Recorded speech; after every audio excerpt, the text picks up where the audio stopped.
And I'd be asked quite frequently how many, stories or films or books had perhaps been influenced by the cemetery. And one of the inevitable answers that would come up would be Bram Stoker's Dracula, because those who've wandered around Highgate, I'm sure that you will appreciate how it's gloriously dramatic. It's got a very undulating landscape.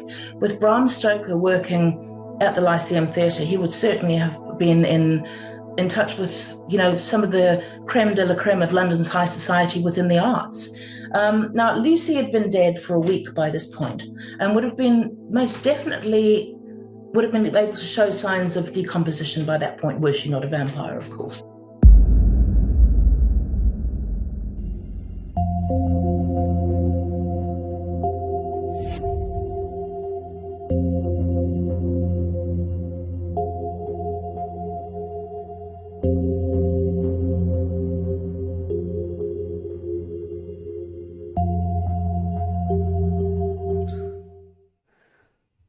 Welcome to Seriously Strange. Today's episode comes with a little preface. Our guest is the wonderful, beautiful, and very insightful Sam Perrin, and she's here to discuss her time working as the guide at London's most famous cemetery, Highgate. And she's here to discuss and dispel the rumours and the stories surrounding Lucy's tomb, the connection to Bram Stoker, and all the connections that are from that time. Now, technical gremlins being what they are, meant that Sam was unable to show her presentation. But what she was able to do was to read on free form from her notes. So what we have is a really good flow of presentation, discussion, and a question and answer that flows in a really interesting way. It's quite dynamic, and it's definitely worth the listen in. And of course, if you are listening, you won't know any different. But if you are watching, there is certainly some stuttering at the start, and as Sam is a little stressed, she's a little flustered, wait for her to get into her groove, and it's definitely worth it. So bear with, have some patience if you're watching. It will soon sort itself out, and I'll see you when it comes to our question and answer a little later. This evening's talk was essentially about the research that I'd done from when I was still working at Highgate Cemetery as a guide. And it's often been referred to or suggested that Highgate was the inspiration behind the site of Lucy Westenra's tomb and Bram Stoker's Dracula. However, I dispute this, and I've come up with a couple of rather interesting bits of research, which I suspect that he definitely did take some inspiration from the cemetery, but not in the way perhaps that people might have thought. The research that I had done that brought me to this conclusion, as well as his links with the pre-Raphaelites, that I think also had a huge influence over the writing of the story, as well as the exhumation of Elizabeth Siddal, who was one of the pre-Raphaelite models and Dante Gabriel Rossetti's muse. And I think that her exhumation probably had a little bit of inspiration on the story itself. But the actual location of the churchyard, I believe, is somewhere completely different. Kristian, to be honest, at the time I was at Highgate Cemetery for a very long time. Oh, thanks, Dave. That's a nice message. Yeah, so in essence, what I would have is a lot of visitors who come to the cemetery. I mean, as you can imagine, for those who have visited Highgate, it's a beautiful, beautiful place. So, basically, in essence, it's from the time where I was a guide and a researcher at Highgate, and I'd be asked quite frequently how many, stories or films or books had perhaps been influenced by the cemetery. And one of the inevitable answers that would come up would be Bram Stoker's Dracula, because those who've wandered around Highgate, I'm sure that you will appreciate how it's gloriously dramatic. It's got a very undulating landscape. It's built into essentially the side of a hill, and it's absolutely, it's a magical place for those who have in fact visited, and I'm sure you'll agree with me. So I can understand why so many artists and writers and anybody connected with the arts would draw such inspiration from it, because it's a physically beautiful place to visit, as well as having some fascinating people there. And I decided to look into this particular topic because I did get asked more than once as to whether Bram Stoker was in fact influenced by Highgate. So I thought, you know what, I'm going to look and I'm going to find out. Many articles and blogs have speculated over whether Bram Stoker had actually visited Highgate, especially after he moved to London from Dublin in 1978. What? Sorry, 1878. And to the person who did point out that it was very close to the World Dracula Day, you're absolutely correct. That was on I think it was the 26th of May. It would have been the 103rd anniversary of the writing of Dracula, and Christopher Lee himself, the mighty Christopher Lee, who plays Dracula in a lot of the old Hammer horror films, he was actually born on the 27th of May, I think it was 1902, if I'm not mistaken. I think it may have been a little bit later, but his birthday coincides very strangely with World Dracula Day. So good old Bram Stoker worked at the legendary Lyceum Theatre as both the personal assistant to the mighty Sir Henry Irving, who was one of the finest actors of his age. And he also worked as the theatre's business manager. Now, he certainly would have rubbed shoulders with a large number of people who were very well connected surrounding the theatre. It was once claimed that apparently he did used to wander around Highgate in his spare time, admiring the monuments and basically musing as to whether if sunlight fell upon some of the inhabitants' graves, what would happen to them. Some sources also claim online that the same train of thought inspired him to write Dracula, and that one vault in Highgate Cemetery, in particular, was definitely the influence behind Lucy Westenra's mausoleum in the novel itself. Now, we don't have any hard evidence that I'm aware of that Bram Stoker ever did visit the cemetery. It's exclusivity, it's got striking architectural features, and it's got a very unique atmosphere. And I think it's been attracting people to sit there since 1839 when it first opened up. So it would hardly be surprising if he had, in fact, ventured through the gates for a stroll around at one time or another. Now, conversely, a very large part of the novel is based in Eastern Europe.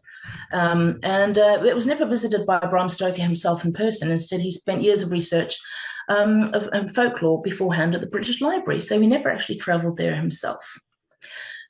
Now, you can understand why in the 70s it then became, it was quite infamous. And then at the end of the 1960s and the beginning of the 1970s, there came a period in Highgate's history where there'd be vampires. And I have to be honest, there was somebody who actually came up to me on tour one day and asked whether the Highgate vampire himself was buried in Highgate. And I had to tell her very gently that vampires don't in fact exist. And I felt like somebody who just told a child that Father Christmas wasn't in existence. But anyway, so the first point of call that I went to on my research when embarking on this little mission was cross-referencing online dissections or study guides of the novel for anything Highgate Cemetery related.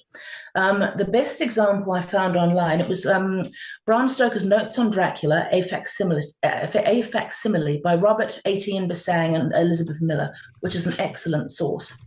Now, in essence, this book consists of Bram Stoker's original notes and diagrams, which were compiled when he researched and planned all of Dracula, all of which have been very painstakingly transcribed for the reader.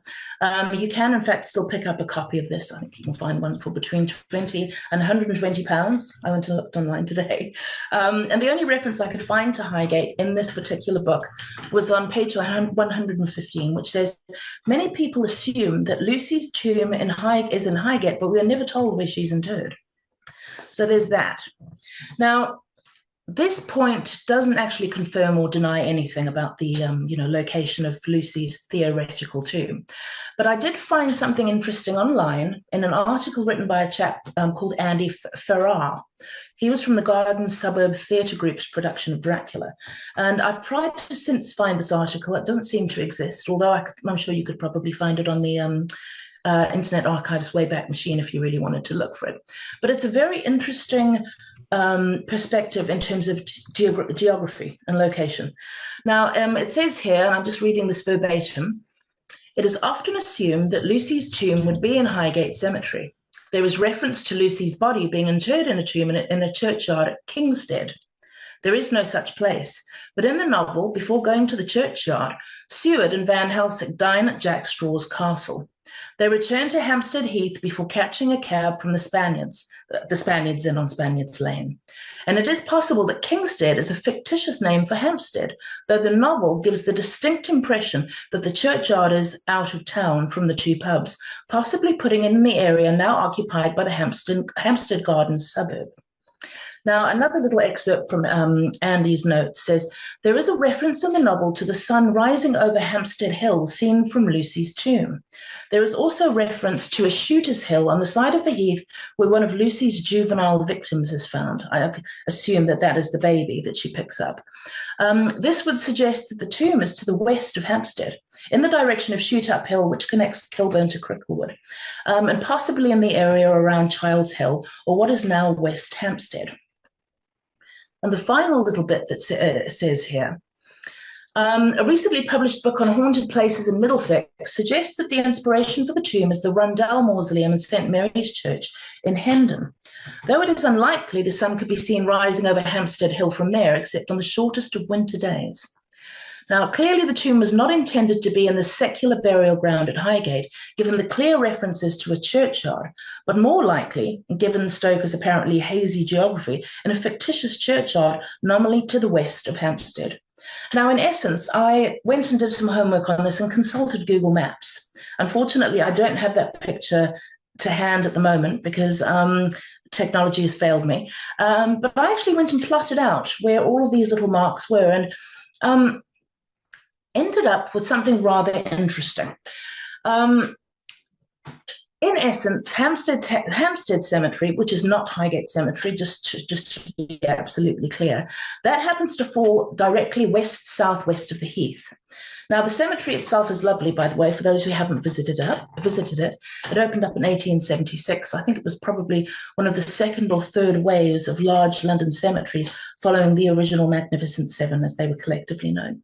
Anyway, he goes through a whole stack of little points here that... sorry, I've just lost my train of thought temporarily. It basically describes Hampstead Cemetery's direction and location. Now, interestingly enough, Hampstead is one possible candidate, and I found just by pure coincidence, Sir Henry Irving's son, who Bram Stoker used to work for back in the day at the Lyceum Theatre. His son, Harry Brodrib Irving, and his wife, Dorothea Foster, are actually buried there. So that's the one thing I found about all of these cemeteries, by the way, ladies and gents, is that it's like playing a game of 7 degrees of separation. And that, you know, it's amazing how much smaller London was during the 19th century, as people were very much more connected. And I think that'll also come to the fore, I hope, at the end of the talk, when we look at the relationships between Dante Gabriel Rossetti, Bram Stoker, a couple of other characters. They all knew each other, as it turns out, which I found very interesting indeed. But we'll get to that in a moment. So the candidates that I really believe is the inspiration behind Lucy's tomb is in fact St. Mary's at Hendon. You know, as I say, I think you'd be absolutely dumbstruck at how many of these people at the time actually did rub shoulders with one another. And I guess with Bram Stoker working at the Lyceum Theatre, he would certainly have been in touch with, you know, some of the creme de la creme of London's high society within the arts. So I have no doubt that he absolutely knew them and took inspiration from the pre-Raphaelites in one respect. But let's quickly go to St. Mary's Church in Hendon. Now, this is the churchyard that I'm convinced was used as the inspiration for Lucy's tomb. And I'll go into some of the reasons in a short moment.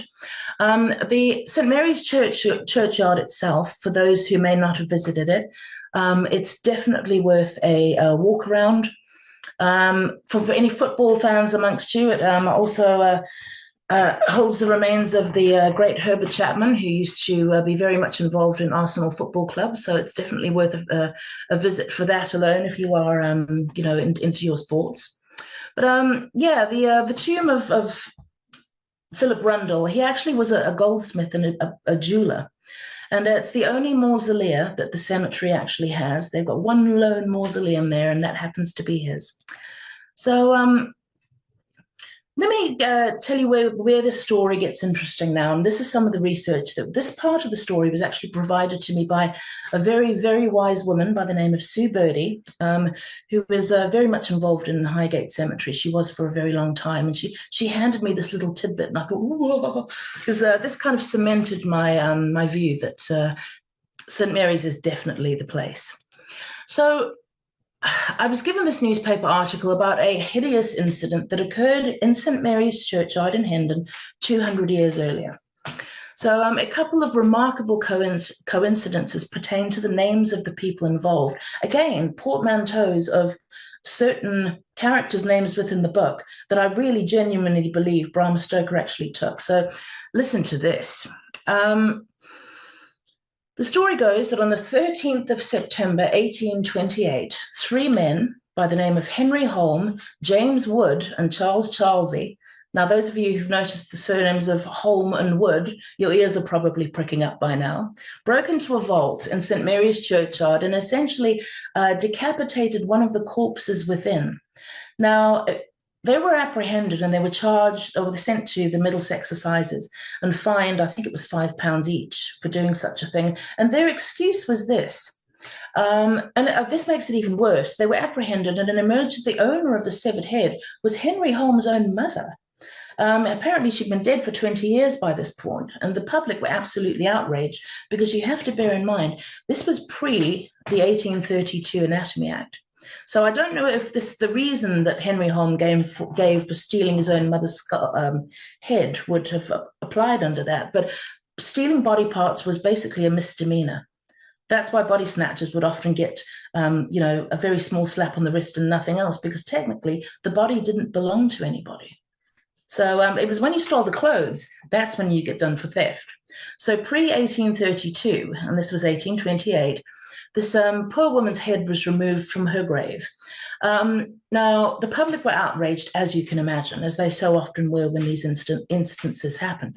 But the 1st of December, Henry Holme basically explained his rationale to a packed courtroom, saying that he'd removed his mother's head in order to trace some kind of family hereditary illness.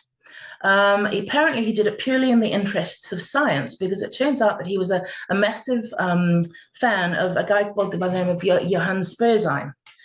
He was one of the leading champions of phrenology, so he wanted a skull for that, to try and allegedly trace back a family illness.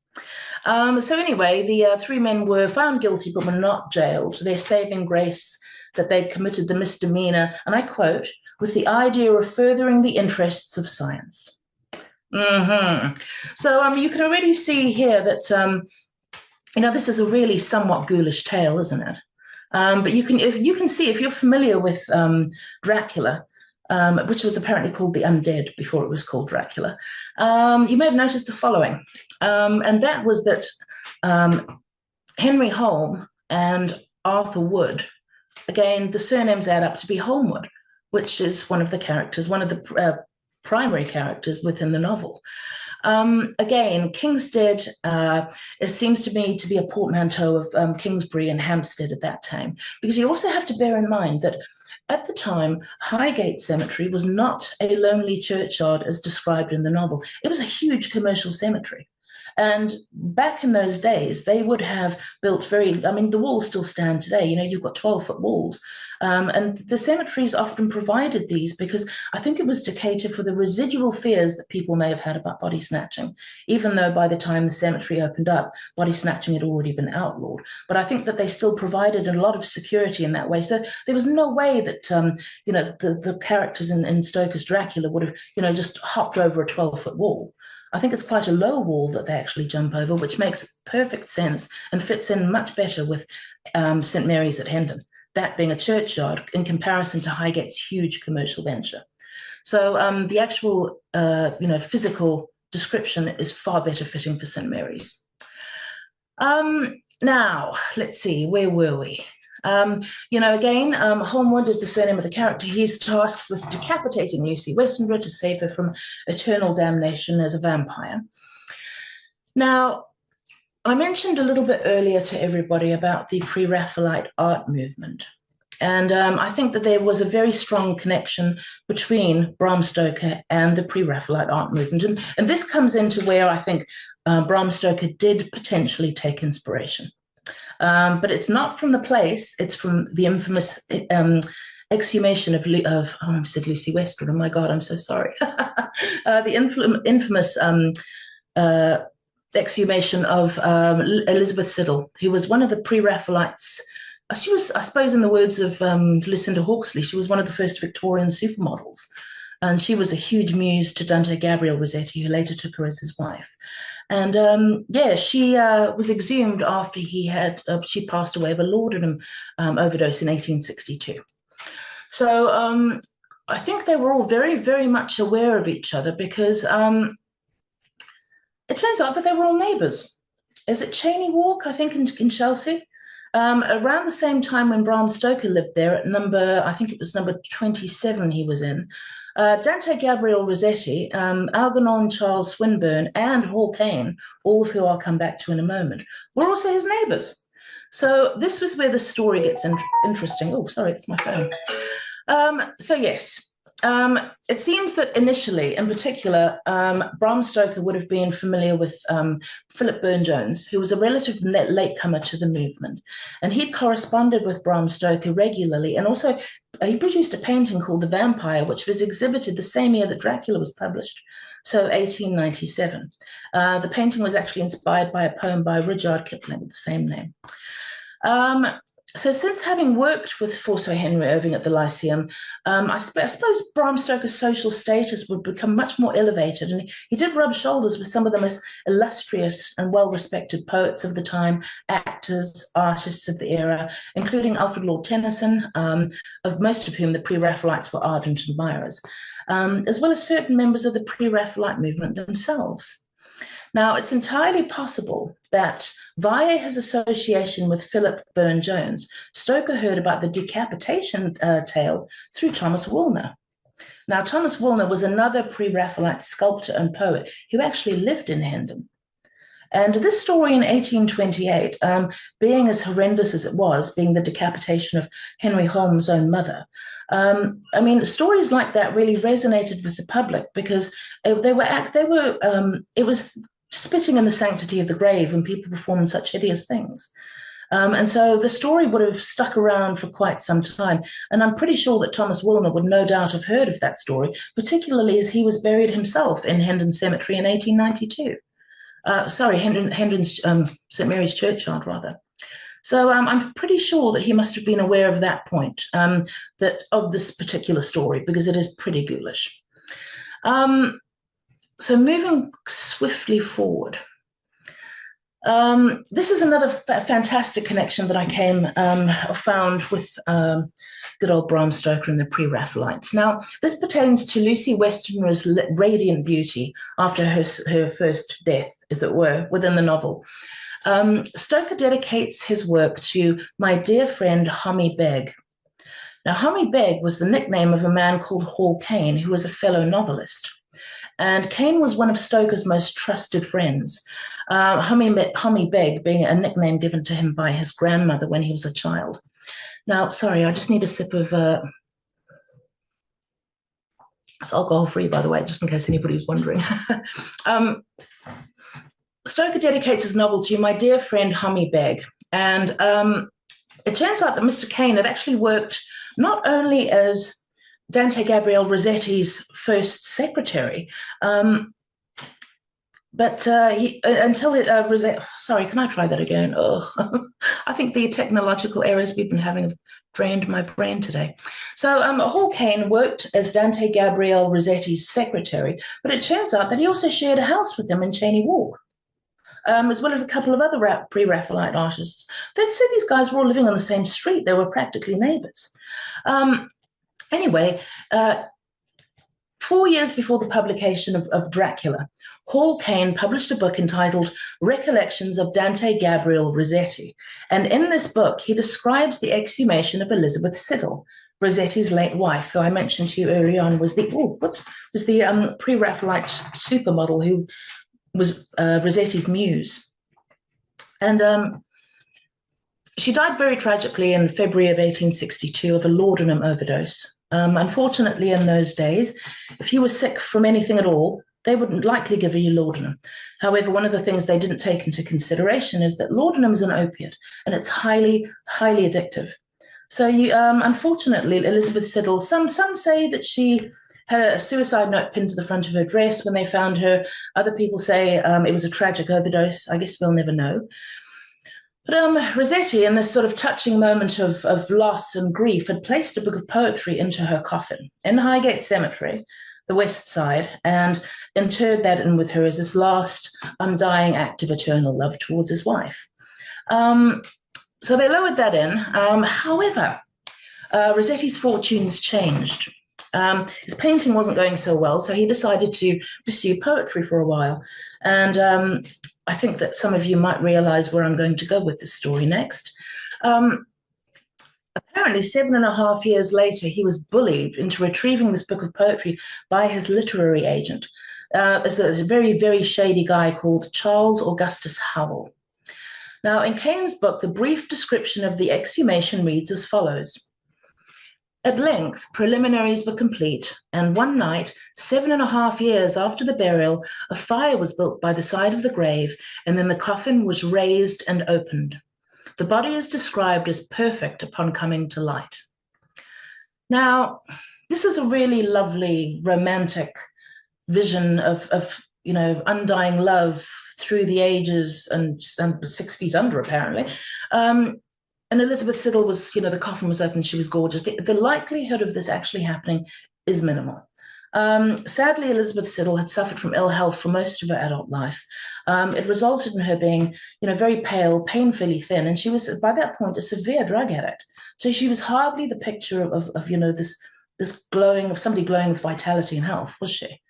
Now, here's the thing. Howell, Charles Augustus Howell, he was the man who acted as an in-betweener or a go-between person to liaise between the Home Office and Dante Gabriel Rossetti in terms of getting this book of poetry back, because they couldn't give an exhumation order unless he had a pretty damn good reason.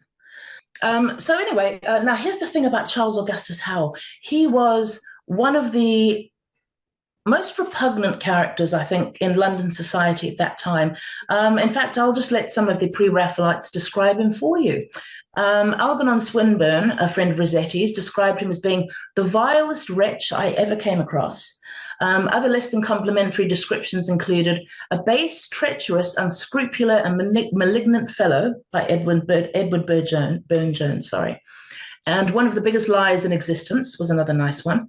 And by Ford Madox Brown, he was described as being half mad. Howell acted as the middleman when it came to the exhumation order, and I suspect, I have a hunch that Howell may have, after much talk of eternal damnation, exhumation, decapitation, and other such horrors, I think it would have come surprise to absolutely nobody that Bram Stoker opted for cremation at Golders Green Crematorium in 1912. Just as an addendum quickly too, I also wanted to come across something that I found very interesting with regards to Dante Gabriel Rossetti's relationship with Charles Augustus Howell, because I went through loads of reference work, and apparently Rossetti was bullied into opening up this coffin. But I came across these letters and correspondences written, between himself and Charles Augustus Howell. And he was, quite happy to discuss the logistics of digging Elizabeth Siddal up, because some of his family members were buried on top of her. So it would have been multiple exhumation in order to get her coffin out. So, he kept referring to him as my dear fellow or my dear Howell in these letters. And it doesn't appear to me that, there was any kind of bullying going on there, although Augustus Howell actually ended up being murdered in Chelsea, his throat slit, and a 5-shilling coin put in his mouth, which apparently was something that was left to slanderers. Apparently he really wasn't a very nice chap. I mean, and I'd love to hear people's thoughts about this, because, in terms of as I said at the beginning of the talk, and I firmly believe that based on the story that I told you about Arthur Holm and Henry Wood, with the portmanteau of their names, and Kingstead and Hampstead, logistically, those all suggest that it is St. Mary's in Hendon. But I think the Elizabeth Siddal exhumation definitely may have contributed to the concept of eternal life from beyond the grave, based on those two things. And I mean, it's one of the best Gothic horror novels ever written. And I'd be very, very interested to hear from everybody watching about your thoughts on this and whether you think that there's something to add. Or maybe there are some other observations that you might have made throughout the course of, the talk. And unfortunately, I'm so sorry that I couldn't get the presentation working, but this is the end of it. And if anybody would like to contribute any thoughts, I'd love to hear them. Sam, thank you very much for a lovely talk. Apologies again to everybody about the technical fault. And for Sam, it must have been really nerve-wracking for you, my sweetheart, to go through that. So we will love to have you back again with another talk and make sure that we give you plenty of time to bed in. I have seen talks of yours and you're incredible, which is why I wanted you to come and share your thoughts and your research with ASSAP. So yeah, it was intriguing and enlightening. So thank you very much. So to ease you back in again, and people can know a little bit more about you, Sam. Sure. Us and tell us what's brought you to where you are today. Goodness, do you know, I never wanted to, when I first darkened London's door back in 2002, I was living in a house where one of my housemates was a landscape gardener. So he made the rest of us living there do all the really fun things like clean out the pond and that kind of stuff. And so I decided to try and find a place where I could actually get involved in some landscape gardening. And that took me to Highgate, which then reignited my passion for history, which is something that I was always one of my favorite topics when I was at school. And yeah, from then I was at Highgate for 12 years doing research and leading tours there. And then not too long after that, I decided to go and get a master's degree in Victorian studies from Birkbeck. And yeah, ever since then, I've been mainly since COVID, been able to apply myself to, more history stuff, which has been great. And there's so much to research. So yeah, it's, I think a lot of people might go through cemeteries and think, oh, it's morbid or it's so macabre, or macabre. And, but it actually isn't. I find them to be treasure troves of social history. And, it's so easy to, I think, walk past a grave and blink and miss it. And underneath there's somebody who did something incredible. And it's like detective work. And I think it's one of the best things I've ever done with my time, in all fairness, is be nosy about dead people. Yeah, as a fellow researcher, I totally get that. It takes you down rabbit holes. So you start off looking at one thing and then you end up 25 million different bits of information later. I get that, but it is intriguing and it is interesting. So talk to us also about your TV presentation that you did with our Jonathan Ross. Oh, yeah, that was a really lovely opportunity to have been given. A good friend of mine, the lovely Dr. Kate Sherrill, actually, who I believe has in the past given talks for you, Caroline, I think. Yeah, and I was with her at the weekend as well. Oh, really? Oh, how wonderful. She's an absolute gem, and she put me in touch with them because one of the things that I currently lead is I guess it's a historical research agency that also offers tours and talks and that sort of stuff. But I do tours of East London in plague pits and not actually in them, sorry, about plague pits and body snatching actually. So she put me in touch with them on that basis. And yeah, it was lovely to be invited, and I was just in awe of how amazingly slick these production companies are. I mean, you're there, you actually see it happening, and then seeing the whole process get put together into a comprehensive, concise piece of television is amazing. So it was just a pleasure to have been invited and been involved. So yeah, well, it was a lot of fun to do. So for anyone who hasn't seen it, can you tell everybody what it was called and the episode that you were in? Oh, sure. It was called Haunted Homecoming. And I think there's only been one episode involving Jonathan Ross that I'm aware of. He was absolutely delightful. But yes, in essence, they invite a celebrity back to the town in which they grew up. And if they had ever had experiences of anything paranormal, The team essentially investigate that and see if they can come up with any concrete evidence to back up some of the alleged sightings or hauntings. And I think the previous one that had been done, in which Kate was also involved, was with Jack Osborne, Ozzy Osbourne's son, who himself, I believe, is an exceptional paranormal researcher. That's the background of that. Yeah, I did see the first series with Jack also. He has come on in leaps and bounds over his time as being an investigator, and he thinks very critically. So it's somebody who I admire in paranormal research. So yeah, interested to see you in the second series. So we do have a lot of questions that came in for you, and I'm going to hand over to my co-host, Kristian, if he'd like to ask those questions. So again, from us, Sam, thank you so much on behalf of ASSAP for your wonderful talk. Oh, no, thank you very much indeed for having me and for your patience, everybody. I'm sorry I didn't have the images, but I hope what I said made sense and was concise and comprehensive. I'm genuinely surprised so many people turned up just to listen tonight. So thank you very much for giving up your time tonight. I'm really, really grateful for it.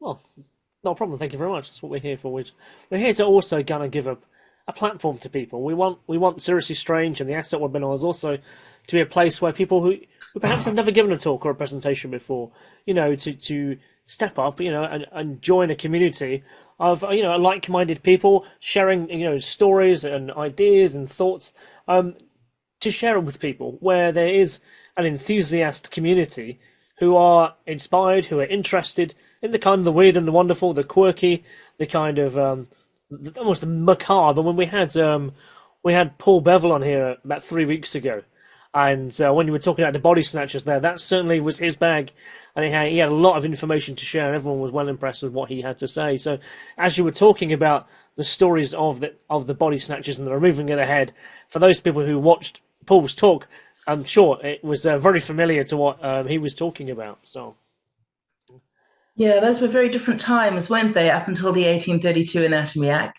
I just, what stunned me about all of that research is that a human body being stolen is a misdemeanor. It's a misdemeanor. Unless you take their clothing or jewelry, then it becomes a problem. So, so something that also struck me again, I'm sorry, I know it's slightly off-piste, off topic, but was the relation, and that's something I cover in one of my talks actually, is the relationship between the body snatchers and the anatomists.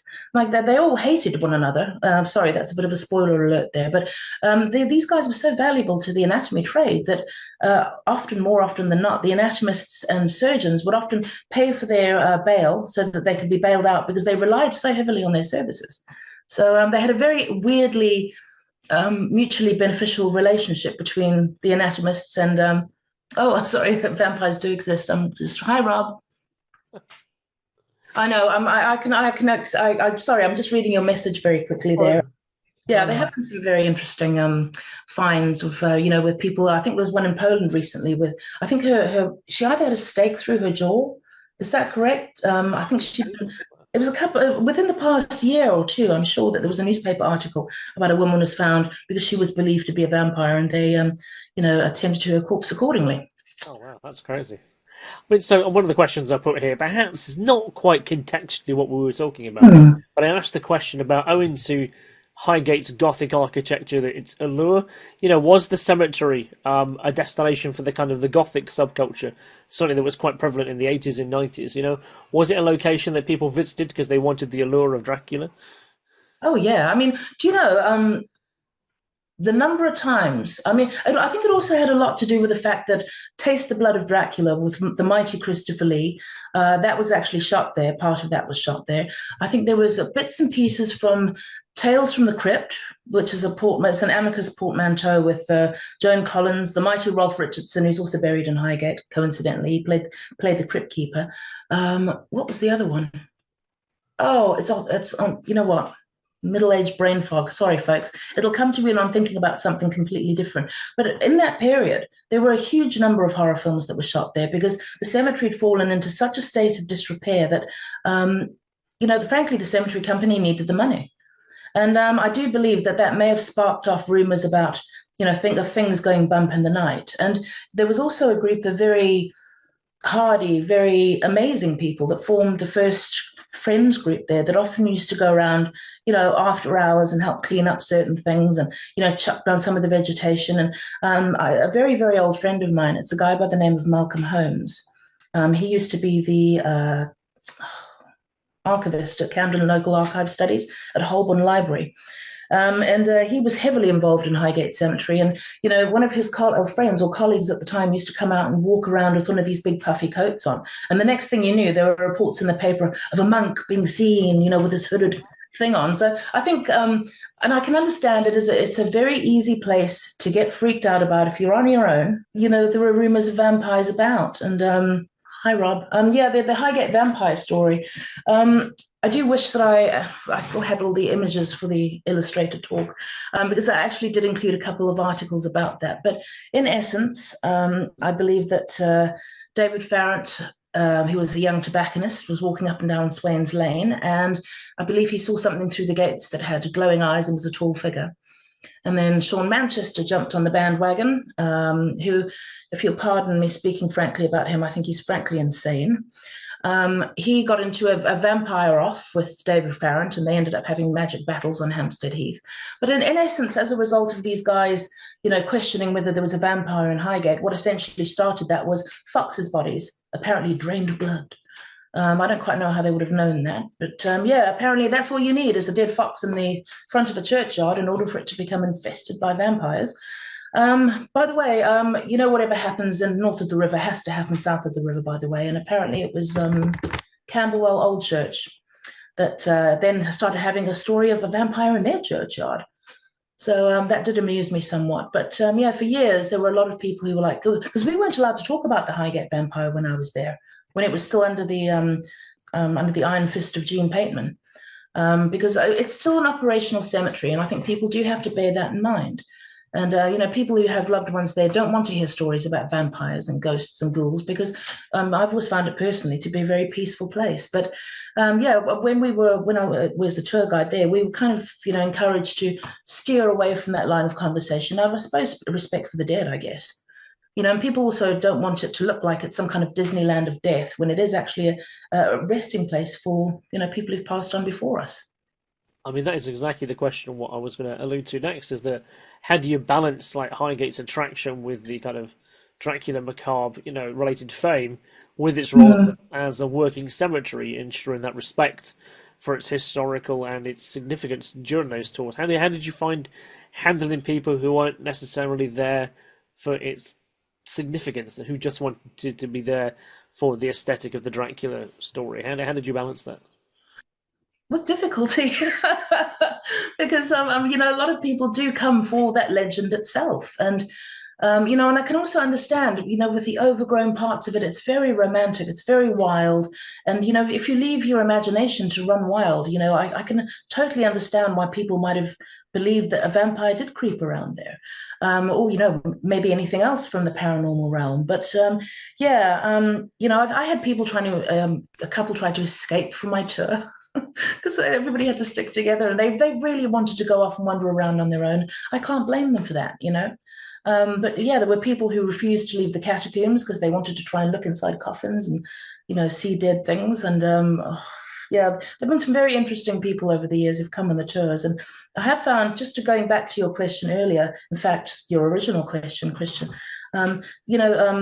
the Gothic subculture, I found that those were the best people to take on tour, because the Goths, the punks, all the alternative people were the ones who were incredibly engaged. And, they asked questions, they were polite, nobody tried to run away. It was always the normal-looking people who got up to no good in my experience.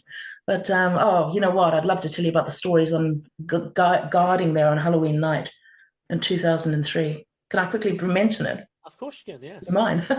It's one evening we'd gone to gosh, I've got loads of stories I can tell you about Highgate.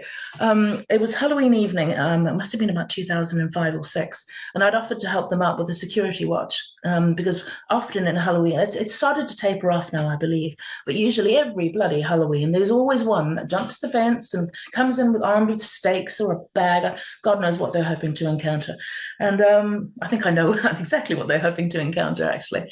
And we were waiting. There were three of us. We were waiting like ambush predators around the top of the Lebanon Circle, and it was so quiet. And then all of a sudden, in the distance, you could hear this very faint crunching of feet on gravel, and it was these two young men. And we were standing at the top of the Egyptian Avenue. Sorry, the Lebanon Circle, looking down into it. And as these two poor guys came around the corner, they must have been no older than 18 or 19, and the three of us all together simultaneously said, "What are you doing down there?" And I've never seen three men jump that high in my life before. When they got back to the ground, we had to escort them out. And the guys, he tried to light a cigarette, but his hand was like this. He got such a fright. But then, over the road on the east side of the cemetery, we came across, a bunch of guys who I think their intentions were slightly more sinister because they came carrying bats and sticks. So we hid behind gravestones with them. But because we would have been outnumbered. And but yeah, I mean, we were just volunteering at the cemetery at the time. But Halloween was that was great fun, I have to say. And I mentioned that things like that are tapering off. Did you find that within your time there, was there increases and decreases when vampires as a topic was on television, like when Buffy the Vampire Slayer was on, when the Christopher Lee stories were happening? Was there culturally in the zeitgeist, was there an increase when those shows were kind of on? That's a really, you know what, Kristian, that's a great question, and I'm glad you asked it. First off, I think when Doctor Who had that episode, I think it was called Blink. Yeah. And it was where every time the stone angels, or you closed your eyes to blink, the stone angel would be right in front of you. And I remember that a lot of people came to the cemetery after that because it's there were loads of angel sculptures there. In particular, I remember two little girls they must have been just above the age that we would have taken on. That was a great episode. They were absolutely thrilled to be there. Absolutely thrilled. And that was so much fun because I guess I got off on seeing people enjoy the place as much as I do, and come with so much enthusiasm about coming through the gates and getting so excited about little things. Also there was when Audrey Niffenegger had her Fearful Symmetry, she published that novel, which was based in Highgate Cemetery too. And there was an influx of not only visitors, but also people wanting to volunteer their time. So any time that there's been a book or anything, vaguely. Also, what was shot next to it? I think Luther, the television show. I think that was one episode that was shot with the house inside the cemetery. But I wasn't there at that point, so I don't know how many people may have visited as a result of that. But yeah, whenever there was some kind of, whether it was a book that was published or something appeared on the telly, you did tend to see a lot more interest and a lot more people signing up as volunteers, which is great. No, that's really excellent to hear, because you kind of think some people are inspired and they don't quite know what to do, but I'm actually really glad you said that people were actually positively inspired, and then when they got there, they were like, wow, this is even better than we saw on the television. So what is your opinion on vampires in general then? Do you think they actually have a folkloric thing? Are they kind of a cultural zeitgeist? Or do you think there actually are species of somehow beings or people who would feast on the blood of other creatures? I don't believe in vampires as in the Christopher Lee, the mighty Christopher Lee. I don't believe that there are vampires with cloaks and, the hairline and the fangs and that sort of stuff. Oh, blimey, what's happening? Hang on. Sorry, my laptop's giving me all kinds of funny warnings. No, don't do that. Anyway, sorry about that, folks. I attended a talk by, oh God, what was her name? Helena, I can't remember her last name. It was at the old operating theatre. And she was talking about, I think they were vampiric Hungarian watermelons that you could get. And that was part of their folklore. So, how do you define a vampire? Because if you're in Hungary, apparently it's a watermelon that makes noises. Or some kind of weird fruit. It was the strangest I've never imagined fruit being even remotely related to vampires. But I suppose culturally I can understand how they may have come about. And, also with people's lack of understanding of medicine and science, as we now have an understanding in the 21st century, I think a lot of lack of their understanding and knowledge of that may have contributed to a lot of folkloric legends, and I can understand, is it so far a reach? Because we as human beings, we've cannibalized each other to stay alive.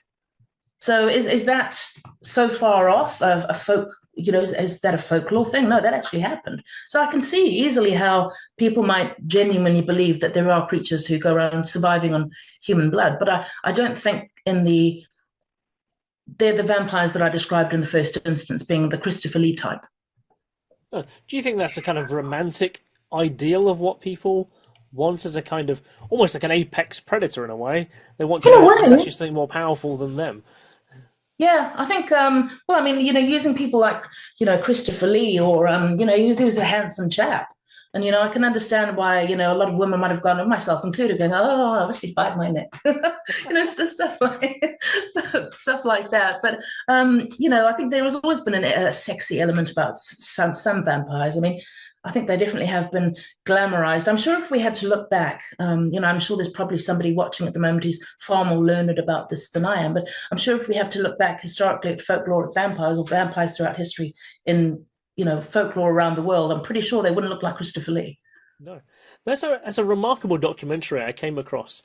Probably about 2011. I was helping out a podcast called White Noise Paranormal Radio that was hosted by Jason Day, and the two people who he had on as a guest that week had produced a documentary in Romania, in Transylvania's region, and it was called Across the Forest. And so they went there with the intention of making a kind of travel documentary. But when they were there, that kind of changed. What they started to do was record the first-hand accounts of people who had Strigoi encounters, as in Oh, which is their Strigoi, who are having first-hand accounts of them, even in the present day, and how wow. the documentary kind of allows them to talk, just subtitles, just kind of raw accounts of Hmm. people who encounter vampires allegedly. Plus, then they are remarkably very powerful, and I've got that DVD here. It's called Across the Forest. So Wow. I think it was only published like in short print, so it's probably not one of those things it's going to be easily found. But if anyone wants to watch it, I can upload it and I'll share it over. Thanks. That would be lovely. I mean, I find that the last time I heard that word, Strigoi, I think I heard it on The Witcher. I don't know if you've ever watched that before. It's great. Of I course. think he has to battle one of those, if memory serves me correctly.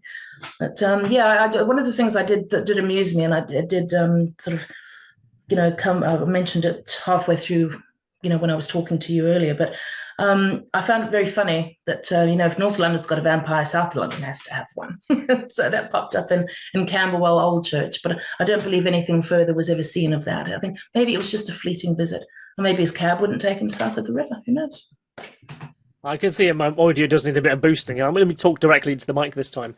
So, I mean, I guess as we kind of round out our conversation here today, I mean, it's really what's the word for it? Asynchronous that we are talking about vampires today, because this week I actually published a podcast called Phenomenal Nottinghamshire, and it's the bonus episode, and actually it's about vampires in Nottingham. So if you go searching on whatever podcast app you use, and if you look for Phenomenal Nottinghamshire, you'll find the most recent bonus episode about vampires in Nottingham. It's a kind of bit of a Louis Theroux account, really, of my first encounter with people who claimed that they were vampires. I Uh, went to a location called Nightbreed, which was I didn't know what it was. I walked past this place maybe 40, 50 times on the way to work at that time. And so I decided to take the opportunity and go in. And what it was actually turned out to be a gothic music shop, kind of orientated around rock music, very, very evanescent style music was happening. This is about 2000, yeah, probably about 2000. And when I was in there, I spoke to the guy behind the counter. He was very nice, very gothic dressed guy. But there was a couple who were in there shopping at the time, flicking through vinyls and CDs. And we struck up conversation. And I'm probably about 19, and I go home with them. I literally spend the time talking with them, and I go home with them. It's very much one of those kind of remarkable situations where stranger danger. Perhaps I really shouldn't have done it, but it was quite funny looking back on it. And so I go to that house, and it's very gothically orientated. This lady's wearing a black frock. She has a veil on, very, very in life, living the character as was he. wow. And so we were talking about So do you bloodlet? Do you take in blood? And say, oh, yes. So what I watched them then do is she took a metal chalice and she held it under this guy's forearm, and there was this kind of knitting needle length pin, and she pierced it through his forearm, and then it dripped into the cup, and then she drank from this cup, and he did as well. And clearly not a safe thing to do, clearly very silly, but like this clearly was their lifestyle. This is what they did. And beyond that, I went to Nottingham Castle. There's a newspaper that I used to have, and I can, for the life of me, I've never been able to find it since. It's called the Nottingham Topper, and it was a kind of free advertising newspaper. Generally, lots of advertising with a splattering of news. But in this issue, it was talking about Nottingham Castle employing a vampire hunter. Oh my God. He was 70. He was 72. I can remember reading this a number of times. He was 72 years old, and he was looking to retire and wanted to pass his lineage on to somebody else to take on the role. And I think it was a ceremonial role. Now, the city council refused to tell me if that was true. The Nottingham Castle says it's not true, but this did appear in the local paper. I was never able to find the guy after that. And there's a book I've got called Nottingham's Folklore, Myth and History by a guy called Wayne Anthony. And there's a reference in there on page 28 to, apparently in the Victorian age, about 1850, there apparently is a winged creature that flies above Nottingham's Market Square that is reported to be, and is titled a vampire. Although he cites the story, but he doesn't give it a source. So I can't trace it back any further than that particular book. But yeah, as in 3 vampire stories that I've kind of come across. So if you fancy having a listen to that, that's available now. Well, thanks. I mean, one thing that you mentioned there about a creature flying through the night. I mean, was that the 1850s, you say? It was, yes. When did Spring Heel Jack sort of terrorize London? Was that a little bit later? 1883, I believe it is. Okay. That's interesting. Because, I mean, I think all of these, fears and phobias often spring from something that's happening in real time. I mean, there was the story of the black swine underneath Hampstead Heath. I don't know whether you've heard of that, but apparently it first pops up in Henry Mayhew's one of his books. And apparently there was the legend of the black swine that were living underneath Highgate in Hampstead. And it was kind of like, the modern day take on, you put a baby alligator into the sewer in New York and it ends up being a massive alligator. Oh. Same thing with these black noisy pigs that used to live underneath and apparently go around attacking people. And a lot of these urban legends often come from people's genuine fear of something else. So in the case of the black swine of Hampstead, I suspect it was probably a phobia about the dirt and the sewers in London, because I mean it must have been disgusting back in those days.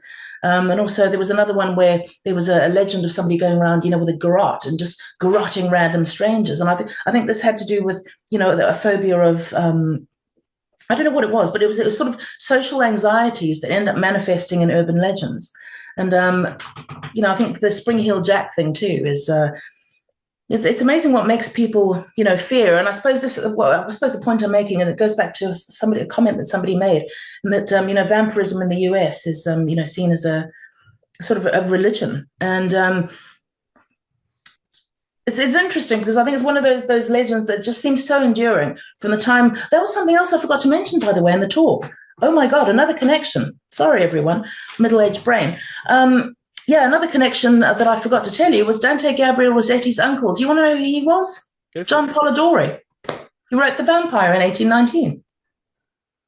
So it's all these weird little connections of 7 degrees of separation that's one of the things I really get a kick out of researching. So, what are you doing now? Sorry, I'm shouting. Because I guess if you were a writer of that era and you wanted to appeal to that particular audience who found success in the era, you might well contact someone who's published in that area. Would that be why there's a degree of separation? Like you said, The Vampire there, Dracula, and all those kind of other similar books of that era. Is it because they wanted to know what their audience was? Well, I mean, I think there's a bit of that. But what I found, I do definitely see Yeah, what you mean, and I agree with you. I mean, but also something I think about Dracula that makes it such a wonderful book is that it also addresses so many things that were going on in the time that made people fearful. I mean, there was a lot of anti-Semitism in the last half of the 19th century in the fantasy apple. So Dracula's portrayed as having, a very aquiline nose, which is sort of like a beak almost. There's also reference made to the New Woman movement, which, was essentially women going out and wearing trousers and being escorted out without a man or a chaperone, riding bicycles, doing all of these things that were very unfeminine, and that was known as the New Woman movement. And one of it, I think Mina Harker refers to eating like with the gusto of a new woman. So I think that book is interesting because it does address a lot of issues that were giving people anxiety at the time. And I think also the sexualization of Dracula. At the end of the 19th century, you had a lot of the Bohemians, and there was a lot more sexual liberation going on. And I think that's also touched on in Jonathan's fear of those three women. So there's a lot of anxieties that popped up that people were experiencing in real time that I think Stoker's jumped on and has run with it and brought a characteristic or a quality of that into the book, because it addresses people's fears. Very much, I suppose, the point I was making when I was talking about those urban legends. It addresses something that we're primordially afraid. I can't even talk anymore. My God, I'm drinking non-alcoholic beer. Can you believe it? Blah, blah, blah. Sorry, let me try that again. I suppose the point I was making earlier on is, all of these urban legends and horror stories do come from something that, or have elements of truth within them somewhere. Sure. Do you think that's the reason why the story of Dracula is still it's still revered today? All the other ones have kind of run in a simmer in the background, but Dracula, of course, is very prominent as a story, and it's reinterpreted, it's reimagined so many times with different interpretations and so on. Do you think that's why it endures, because there's so many different elements that are within that story? Well, I mean, yeah, I do, and I think also it probably keeps going because the idea of vampires is that they're immortal. So, and I mean, I love that you can see it in, I just had a thought that danced through my brain and now it's gone. It'll come back to me when I'm thinking about something completely different. But yeah, I think it can be transferred into so many things. I mean, something interesting that popped into my brain, and I can't remember who said it. It may have been Spirit, who commented a bit earlier about vampires and religion. I don't know how many of you may have seen Midnight Mass. It was the what's his name? Mike Flanagan. And he did that series, and I think it's either on Netflix or Prime. I can't remember which. But I mean, that they look upon that vampiric being. That is certainly not a Christopher Lee Dracula. That is a horrible creature that essentially, and that becomes their faith. And I found his ability to intermingle that into making it a religion very interesting. And I think there's so many ways that it can be interpreted. I mean, I also love, the silliness of what we do in the shadows, for example. Oh, love that. Yeah. But, I mean, there's just so many different ways that you could, and so many different angles you can take it. I think it's wonderful. Absolutely. Shall we draw this to a close? Does anyone want to Yes. jump in, by the way? I mean, I'm here happily having a conversation for everyone's entertainment. If everyone wants to jump in, please feel free to, but maybe not here. Well, I mean, if anybody, has any questions that they maybe are a bit shy to put forward via the talk, or, perhaps there's something anybody would like to discuss offline, I think I've left my Instagram and Threads handles and my Blue Sky handles with Caroline. And if anybody would like to request them, please feel free, because, I mean, it'd be, if you're interested in coming on a body snatching or plague pit tour, get in touch, drop me a line, and I just wanted to thank everybody for being so patient for earlier, and for bearing with me. I hope you found it interesting, and I hope it was just fun to listen to, really. Definitely was. Thank you, Sam, again on behalf of ASSAP. We will book you again, so I will be in touch. Love listening to you talk. Hopefully we iron out the gremlins and the Wi-Fi problem by then. Yeah, I hope so. Caroline, thank you, and thank you, Kristian, and for everybody, and Bill for having me today, and for listening to me. And I hope everybody goes on to have a splendid evening. And if you ever go to Highgate, watch out. Apparently, it's full of vampires.